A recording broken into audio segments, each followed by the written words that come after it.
అనగనగా రావిపాడు అనే గ్రామంలో గంగమ్మ అనే ముసలవ్వ ఒక పాతకాలం నాటి చిన్న గుడిసెలో ఉండేది. ఆమె భర్త ఎప్పుడూ కాలం చేశాడు. ఆస్తిపాస్తులు ఏమీ లేవు. ఒకరోజు సాయంత్రం గంగమ్మ తన గుడిసె ముందు దీనంగా కూర్చుని ఉండగా ఊరి వడ్డీ వ్యాపారి సోమయ్య, అతని భార్య రత్తమ్మ అటుగా వచ్చారు. ఏమండి, ఇటు చూడండి, ఈ ముసల్ది ఇంకా ఈ గుడిసెను పట్టుకుని వేలాడుతూనే ఉంది. గంగమ్మ,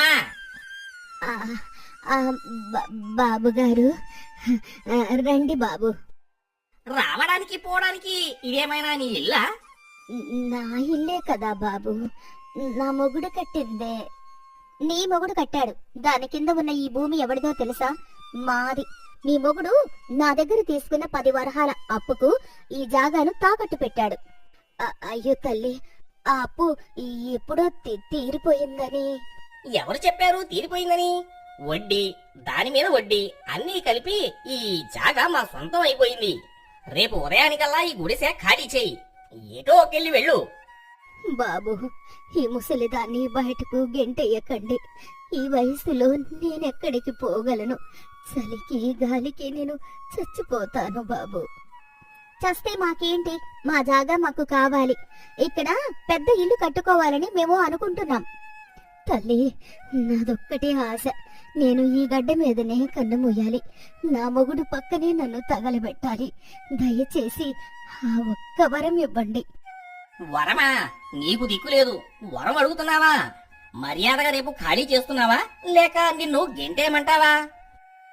బాబు, నేను పోయిన తర్వాత ఈ గుడిస, ఈ జాగా అన్నీ మీకే కదా. నువ్వు పోయేది ఎప్పుడు? నువ్వు ఇంకో 50 ఏళ్ళు బ్రతికేలా ఉన్నావు. బాబు, మీకు రహస్యం చెప్పాలి. రహస్యమా? ఏంటిది? దయచేసి లోపలికి రండి బాబు. ఎవరైనా వింటే నా ప్రాణానికే ప్రమాదం. సోమయ్య, రత్తమ్మ అయిష్టంగా ఆ చీకటి గుడిసెలోకి వెళ్లారు. ఏంటి? త్వరగా చెప్పు, ఇక్కడ కంపు కొడుతుంది. బాబు, నా మొగుడు పోతూ పోతూ నా చేతిలో చెయ్యి వేసి ఈ మాట చెప్పాడు. ఏమని? గంగి, మనం పేదవాళ్ళం కాదు, రాజుల్లా బ్రతకాల్సిన వాళ్ళం. కాని నా తలరాత ఇంతే. ఇదిగో ఈ పెట్టె, ఇది మన తాతల నాటిది. అందులో మన 7 తరాలకు సరిపడా సంపద ఉంది. ఏంటి సంపద? ఈ ముసల్ది మతిపై మాట్లాడుతుంది. ఈ పెట్టెలో ఏముందో బూజు పట్టిన పాత బట్టలుంటాయి. లేదు తల్లి, ఇందులో బంగారు నాణాలు, వజ్రాలు ఉన్నాయి. ఏంటి? నిజంగానా? నా మొగుడి మీద ఒట్టు బాబు. కాని ఆయన నా మీద ఒక ఒట్టు వేయించుకున్నాడు. ఏంటది? నేను బ్రతికి ఉన్నంత కాలం ఈ పెట్టెను తెరవకూడదని. నా ప్రాణం పోయిన మరుక్షణం ఈ పెట్టెను ఎవరైతే నా కర్మకాండాలు చేస్తారో వాళ్లకే ఈ సంపద చెందుతుందని చెప్పాడు. అయ్యో గంగమ్మత్త, ఎంత మంచి మొగుడు నీకు. అవును గంగమ్మ, మీ ఆయన చాలా మంచివాడు. అందుకే బాబు, నన్ను ఇక్కడే ఉండనివ్వండి. నేను పోయిన తర్వాత మీరే నాకు తల కొరివి పెట్టాలి. ఈ సంపదంతా మీరే తీసుకోవాలి. నాకంటూ మీకన్నా దిక్కెవరున్నారు? ఓహో, ఈ ముసల్ది మనల్ని దత్తత తీసుకుంటుందన్నమాట. అత్త, నువ్వేం దిగులు పడకు. మేముండగా నీకేంటి లోటు? అవును గంగమ్మ, నువ్వు ఈ గుడిసె ఖాళీ చేయనక్కర్లేదు. ఇది నీ ఇల్లు. నువ్వు మా అమ్మతో సమానం. నిజంగానా బాబు? నిజమత్తా.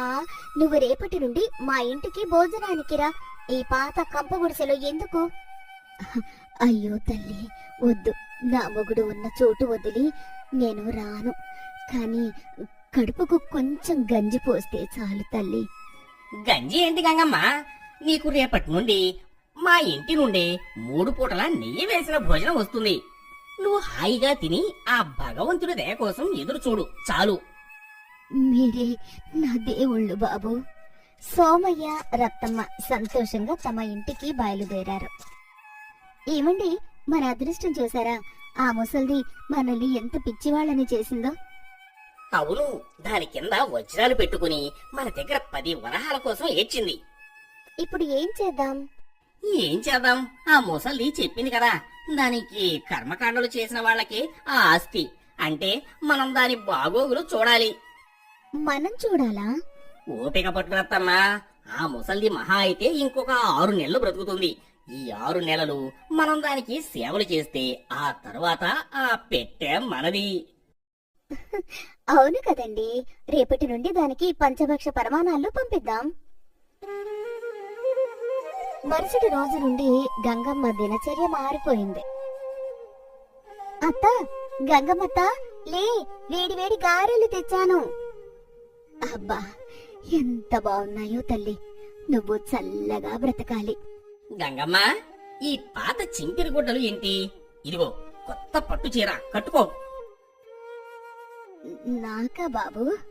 నీకు కాకపోతే ఇంకెవరికి? నువ్వు మా తల్లివి. ఊరి జనమంతా ఆశ్చర్యపోయారు. యారా సూరయ్య, చూసావా పిసినారి సోమయ్య గంగమ్మకు సేవలు చేస్తున్నాడు. అవునరా, నాకు తెలిసి ఆ ముసలిది పోయాక ఆ జాగా మీద పడదామని ఈ నాటకం ఆడుతున్నాడు. పాపం గంగమ్మ ఈ మోసం తెలియక వాళ్లను దేవుళ్ళు అంటుంది. 3 నెలలు గడిచాయి. గంగమ్మ ఆరోగ్యం క్షీణించడం పోయి మంచి తిండి తిని బలంగా తయారైంది. రోజు గుడిసె ముందు కూర్చొని పాటలు పాడడం మొదలుపెట్టింది. ఏమండి, ఇది తేడాగా ఉంది. ఏమైంది? ఆ ముసలిది చనిపోయేలా లేదు, రోజు రోజుకి బలం పుంజుకుంటుంది. నిన్న నన్ను పిలిచి, ఆ మారెత్తమ్మా, నాకు కొంచెం కోడి కూర తినాలని ఉంది అని అడిగింది. ఏంటి కోడి కూర? దానికి మనం పెట్టే తిండి అరగడం లేదనుకుంటా. నా వల్ల కాదు, ఇంకెన్నాళ్ళు దీనికి సేవలు చేసేది? ఆ పెట్టెలో ఏముందో ఏమో. ఉంది రత్తమ్మా, ఆ పెట్టె బరువుగా ఉంది. నేను నిన్న ముట్టుకుని చూశాను, ఖచ్చితంగా బంగారమే. మనం కొన్నాళ్ళు ఓపిక పట్టాలి. నా దగ్గర ఒక ఉపాయం ఉంది. ఏంటది? మనం ఆ ముసలిదాన్ని మనమే చంపేద్దాం. వద్దు వద్దు, రాజుగారు మనల్ని చంపేస్తారు. ఆ ముసలిది దగ్గుతుంది కదా, దానికి మంచి మందు తెస్తానని చెప్పి ఏదైనా కల్తీ మందు ఇద్దాం. మంచి ఉపాయం, కానీ మన మీదకు రాకూడదు. రాదు. అయ్యో, అత్తకు మందు తెచ్చాం, అది వికటించిపోయింది అని ఏడుద్దాం. సోమయ్య, రత్తమ్మ కలిసి ఊరి చివర ఉన్న ఒక నాటు వైద్యుడి దగ్గరికి వెళ్లారు. వైద్యుల వారు, మా అమ్మకు అంటే గంగమ్మకు ఒంట్లో బాగాలేదు. చూశాను, ఆవిడ ఈ మధ్య చాలా బలంగా తయారైంది కదా. మీరేదో బాగా చూసుకుంటున్నారు. ఆహా, అదే వైద్యుల వారు, బలం ఎక్కువై నిద్ర పట్టడం లేదట, రాత్రంతా ఏడుస్తోంది.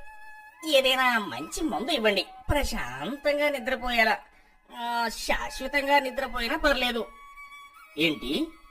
అయ్యో, మా ఉద్దేశం అది కాదు. అంటే ఆ నొప్పి శాశ్వతంగా పోవాలని అంటున్నాం. సరే, ఇదిగో ఈ చూర్ణం రాత్రి పడుకునే ముందు పాలలో కలిపి ఇవ్వండి, ప్రశాంతంగా నిద్రపోతారు. ఆ మందును తీసుకుని రత్తమ్మ ఆ రాత్రి గంగమ్మ గుడిసెకు వెళ్ళింది.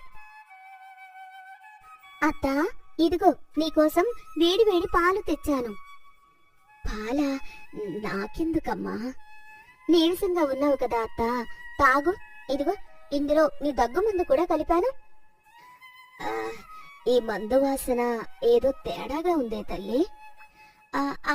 అదేం లేదత్తా, అది ఖరీదైన మందు, అందుకే కొత్త వాసన. నువ్వు తాగి పడుకో, ఉదయం లేచేసరికి హాయిగా ఉంటుంది. సరే తల్లి, నువ్వు చెప్పాక తాగకుండా ఉంటానా? గంగమ్మ పాలు మొత్తం తాగేసింది. రత్తమ్మ ఆత్రంగా చూస్తూ ఆమె పడుకునే వరకు ఉండి తన ఇంటికి వెళ్ళింది. తాగిందా? మొత్తం తాగేసింది. రేపు ఉదయం కల్లా మనకు శుభవార్త. అప్పుడు ఆ పెట్టె మనదే. మరుసటి రోజు ఉదయం సూర్యోదయం అయినా గంగమ్మ గుడిసె తలుపులు తెరుచుకోలేదు. చూసావా, మన మందు పనిచేసింది. పదండి, వెళ్ళి చూద్దాం. మనం ఏడవడానికి సిద్ధంగా ఉండాలి. ఇద్దరు గంగమ్మ గుడిసె దగ్గరకు వెళ్లి అత్తా అత్తా అని పిలుస్తూ తలుపులు బాదారు. లోపలి నుండి సమాధానం లేదు. అయ్యో జనులారా, రండి, మా అత్త తలుపు తీయడం లేదు. ఏమైంది సోమయ్య? రాత్రి కూడా బాగానే ఉంది, పాలు తాగి పడుకుంది. అయ్యో దేవుడా, ఊరి జనమంతా చేరారు. సోమయ్య తలుపులు గట్టిగా తోశాడు. లోపల గంగమ్మ హాయిగా నిద్రపోతోంది. అత్తా బాబు నువ్వా? ఏంటి ఇంత అల్లరి? బ్రతికే ఉందా? మీ దయ వల్ల నాకు రాత్రి భలే నిద్ర పట్టింది బాబు. ఆ మందు భలే పని చేసింది. ఒళ్ళంతా హాయిగా ఉంది. పని చేసిందా? అవును, ఈ రోజు కూడా ఆ మందు కొంచెం పాలలో కలిపి ఈ తల్లి. సోమయ్య రత్తమ్మ ముఖాలు మాడిపోయాయి. ఆ నోటు వైద్యుడు మనల్ని మోసం చేశాడు. వాడు దగ్గుమందే ఇచ్చాడు. వాడి సంగతి తర్వాత చెప్తా. ఇప్పుడు ఈ ముసల్దాన్ని ఏం చేద్దాం? ఇంతలో ఊరిలోకి ఒక కొత్త బండి వచ్చింది. అందులో నుంచి ఒక యువకుడు రాజా టీవీతో దిగాడు. ఈ ఊరిలో గంగమ్మ గారి గుడిసె ఇదేనా? అవును బాబు, మీరెవరు? నా పేరు రంగడు. ఆవిడకు నేను దూరపు బంధువును. రంగడు నేరుగా గుడిసెలోకి వెళ్ళాడు. బామ్మ, గంగమ్మ. ఓరే రంగడు, వచ్చావా నాయనా? రా. ఇద్దరు ఆనందంగా మాట్లాడుకోవడం చూసి సోమయ్యకు రత్తమ్మకు అనుమానం వచ్చింది. బాబు, మీరెవరు? చెప్పాను కదా, బంధువును. బాబు, సోమయ్య గారు, వీడే నా కొడుకు లాంటివాడు. నా ఆస్తి అంతా వీడికే చెందాలి. ఏంటి ఆస్తా? అవును, నా మొగుడు పెట్టిన ఆ పెట్టె ఉంది కదా, అది వీడికే ఇవ్వమని చెప్పాడు. అది అబద్ధం. ఆ పెట్టె మీకు సేవ చేసిన మాకు ఇస్తానన్నావు. అయ్యో తల్లి, మీరు నా జాగా కోసం కదా సేవ చేసింది. ఈ పెట్టె నా బంధువులకే చెందాలి. చూడు గంగమ్మ, నువ్వు మాట తప్పుతున్నావు. ఈ 6 నెలలు నీకు మేము తిండి పెట్టింది ఆ పెట్టె కోసమే. అయ్యో, మీరు తిండి పెట్టింది నా మీద దయతో కాదా, ఆస్తి కోసమా? అవును, ఆ పెట్టెలో సగం మాకు కావాలి, లేదంటే పంచాయతీ పెడతాం. పంచాయతీయా? సరే, ఆ పెట్టెలో ఏముందో మీ అందరి ముందే చూద్దాం. బామ్మ, తాళం ఇవ్వు. ఇదిగో నాయనా. ఊరందరి ముందు సోమయ్య రత్తమ్మ ఆత్రంగా చూస్తుండగా రంగడు ఆ ఇనుప పెట్టెను తెరిచాడు. పెట్టె నిండా పాతకాలం నాటి రాగి నాణాలు, కొన్ని వెండి పట్టీలు, ఒక పాత తాళపత్రం ఉన్నాయి. ఏంటివి? బంగారం వజ్రాలు లేవా? అయ్యో బాబు, నా మొగుడు పేదవాడు. ఆయన దగ్గర వజ్రాలు ఎక్కడివి? అంటే నువ్వు మమ్మల్ని మోసం చేశావా? నేనెందుకు మోసం చేస్తాను తల్లి? మీరే కదా ఆస్తి ఉందని ఊహించుకున్నారు. ఏంటది? ఈ పెట్టెతో పాటు నా భార్య గంగమ్మకు వడ్డీ వ్యాపారి సోమయ్య బాకీ ఉన్న 150 వరహాలు అప్పు పత్రం కూడా ఇందులోనే పెడుతున్నాను. ఆ అప్పు పత్రమా? అవును, మీ నాన్నగారు గంగమ్మ భర్త దగ్గర ఎప్పుడూ అప్పు తీసుకున్నారట. దాని కింద ఈ జాగాను తాకట్టు పెట్టారట. ఇదిగో రాతకోతలు అన్నీ ఇక్కడే ఉన్నాయి. అంటే ఈ జాగా మనది కాదా? కాదు, ఈ జాగా, ఈ గుడిసె అన్నీ గంగమ్మవే. మీరు గంగమ్మకు అప్పు కట్టాలి. అయ్యో రంగడు బాబు, తెలియక తప్పు చేశాం. ఆ పత్రం చింపేయండి. చూసావా బాబు సోమయ్య, ఆస్తి కోసం ఆశపడి ఉన్నది కూడా పోగొట్టుకున్నావు. 6 నెలలు మేం నీకు పెట్టిన తిండి ఖర్చులు. ఇదిగో తల్లి, నీ తిండి ఖర్చులు. సోమయ్య రత్తమ్మ అవమానంతో తల దించుకొని అక్కడి నుండి పారిపోయారు. చూసావా నాయనా, ఆశ మనిషిని ఎలా ఆడిస్తుందో. అయినా ఈ పాత నాణేల పెట్టెను చూసి వాడు నిజంగానే భయపడ్డారు బామ్మ. పిచ్చివాళ్ళు, సంపద పెట్టెల్లో కాదు, మనిషి బుర్రలో ఉంటుంది. అవును, ఆ రంగడు గంగమ్మకు దూరపు బంధువేమీ కాదు. గంగమ్మ ఆడిన నాటకంలో ఒక పాత్రధారి. ఇద్దరూ కలిసి సోమయ్య రత్తమ్మలకు మంచి గుణపాఠం చెప్పారు.